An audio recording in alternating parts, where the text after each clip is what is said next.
I'd like to begin by talking about, I suppose, the most important factor on a tractor, which is the tires themselves, the ability of the tires to transmit the power to the ground. Tires, especially on this size of vehicle, the technology improvements over the last 10 years has been the single biggest influence on the draft performance of the tractor. In our opinion, today's T9 represents the most cost-effective, multifunctional tractor in its segment in the marketplace. Cost-effective because of the high SCR, Cursor 13, Cursor 9 engines that we employ in the tractors and fuel efficiency. Also, the transmission software, the ground speed management, which utilizes the software of the tractor, the engine and the transmission to find the equilibrium, the balance between the power and also fuel efficiency. And also the versatility. This tractor unballasted weighs about 18.5 tons, and given the low pressure profile of the tires, leaves an extremely light footprint on the ground.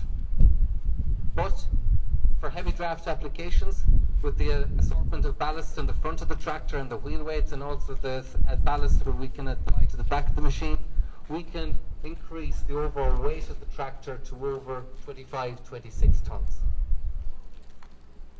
So, to begin with, I'd just like to give you a quick overview of the T9 family itself, the Tier 4B family we have today. There are 7 models in total. We have 4 models which we consider as the standard frame, or in North American speak, the row crop tractors, from the T9 435 up to the T9 565, which you see behind me. And then we have 3 larger wide frame tractors, with the topping out with the T9 700 as our flagship machine. As I mentioned, powering all the tractors is our Cursor family engines, the same engines that we see in our CR, CX and Forager series of harvesting equipment. The single biggest change between the engines is we've moved from an electronic unit injector on the previous Cursor design to a high pressure common rail system. So we're running at much higher injection pressures, leading to greater atomization of fuel, and this is where we're getting the extra power from across the range of machines. All engines feature 6-cylinder 24-valve design. On the smaller entry model, it shares the same engine as the T8 435, so it's got an electronic variable geometry turbo. The next 2 models are the Cursor 13, it's a 12.9 litre engine, and that features a wastegate turbo. The bigger models have a twin turbo, two-stage turbo, which with basically one turbo feeding into the other for maximum performance. Average torque across the series is about 2,400 Newton meters, which for a lot of things is pretty enough. But this particular tractor has about 2,437 Newton meters, which is achieved about 2,000 RPM. Going with our clean energy leader motto, all the tractors are fully compliant with 5% biodiesel. We can run on B20 and B100, but under strict protocols governing this. As you know, the more biodiesel you put in, the more organic properties you have. And since it's organic, you might get microbes that like to feed on it as well, which leads to sludge, which any, let's say, modern let's say finely tuned engine doesn't particularly like. I suppose if we just move around here to the shape for a second, I just want to bring you just around the tractor for a second. All the power that we have needs to be channeled and delivered in I suppose, a positive fashion.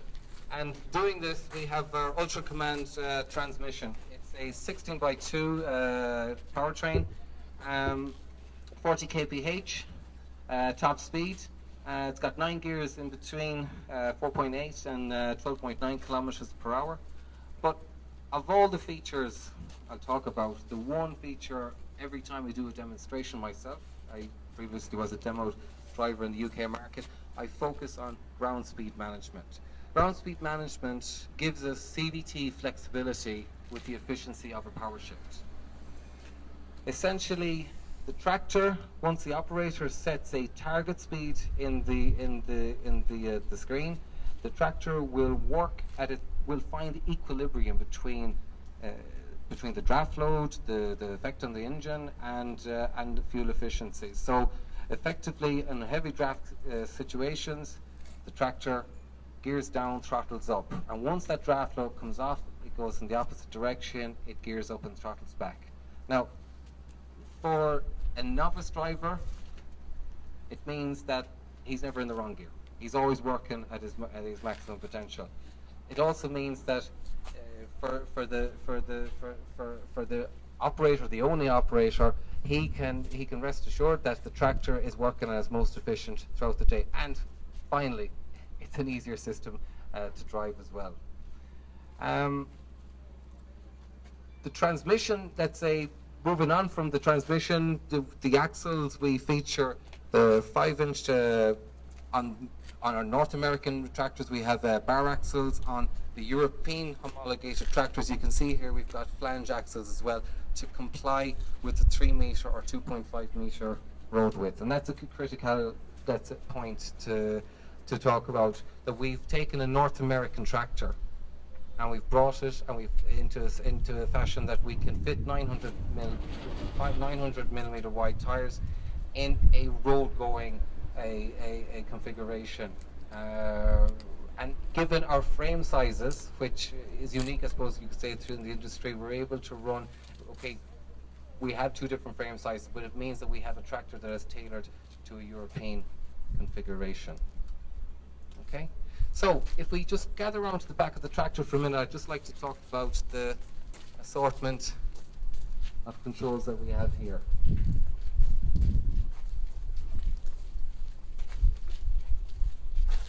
As you can see, we have a North American quick coupler linkage, again going on its heritage. On the standard tractors, you can start off with 4 remotes on your row crop standard frame and work up to 5 remotes. On the wide frame, you can go from 4 to 8. The linkage, the maximum we can have on here is 4. On the wide frame linkages, we can go up to about 6 at that stage. PTO itself is 1000 speed PTO. It's a full drive system through. You might ask, on this size of a tractor, is it necessary? Yes, we have customers in North America and Australia that would just have just a drawbar only tractor running on PTO for the large chaser bins that they employ in these operations. Hydraulic capacity is immense, I suppose, for this sort of a tractor. Megaflow is our range topping option. We're pumping out about 424 litres per minute. Again, this is for your large air seeders, our Flexicoil brand that we use. Again, it's more of a North American and Australian driven feature. Lift capacity wise, you're looking at about 9,500 kilograms on the linkage itself. Interestingly, in European conditions, this is more used for draft applications. A lot of your Horsch Tigers, your Bellotta top downs, they would mount the equipment or the trailed equipment on the linkage itself. The back there, you can see we've got the fuel tank itself, saddle tanks on both sides. Total capacity of this tractor is about 1,200 litres, and the AdBlue tank is about 159. So we're looking at a roughly 1 to 3 ratio of AdBlue to diesel usage. But again, this depends on the duty cycle. It depends on how hard the tractor is working. So guys and girls, if we can come around here to this side of the tractor for a minute.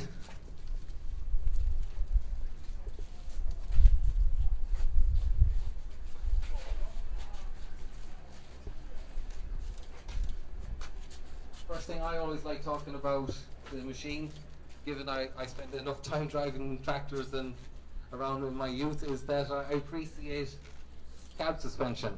And in this tractor, we've got 4-post cab suspension. It's got about 35 mm travel, and it also features torsion bars and a dampener system as well to control the roll of the cab when it's in the field. So it's tuned for field work, and it's also tuned for the frequencies that you'll experience on the road. And given the large Michelin tires that we have, it is a very comfortable ride. Moving up into the cab itself, we employ the same sidewinder and console that is familiar on the T7 and the T8 tractors. There is the option of the dual screen, which is becoming more popular for operators, given the isobus capability of the screen to run a guidance on one screen, and also the controls of the implement on the second one. Can the front wagon and the back wagon work sidewise, independent? Sorry? Can the front wagon and back wagon work sidewise? You mean can the tractor pitch? Yeah, it's got tri-point oscillation, so it means it can follow the contours of the ground.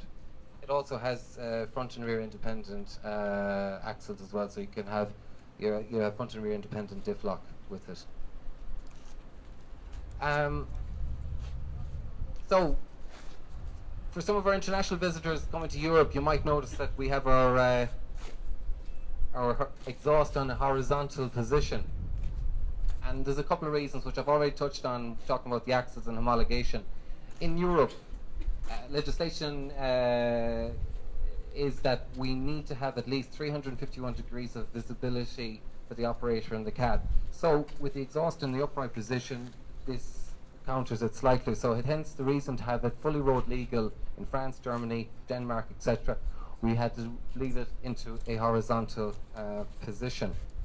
Other little features that we needed to introduce was a independent steering motor, so that we can actually steer the tractor even without any power. And also, and most importantly, we had to include a handbrake in the cab itself. Now, I haven't seen anybody ever use a handbrake on this size of vehicle, but it's something we need to include in it as well. That's a very brief walk around the machine, but the purpose of this walk around, and what I'd like to really touch on, is these tires, the Axio bib. No matter how much technology or features we put into the tractor, it is without the tires, they make the most important part of the whole operation. The ability of the tires to transmit all the power that's generated under load in a fashion that can in a fashion that is kind to the soil, that it doesn't damage it, and is also durable. In this fashion, it's been the single biggest improvement in wheeled articulated performance, as I've mentioned already, over the past 10 years. The increased flexing design of these tires, which Olivier will go into more detail later.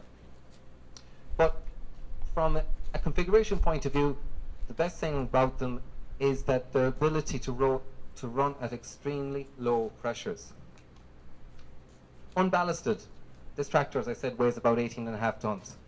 At that level, we can run these tires in a drilling operation at about 0.8 bar. Now, that's the sort of pressure that some track manufacturers will call their average track pressure in their vehicle.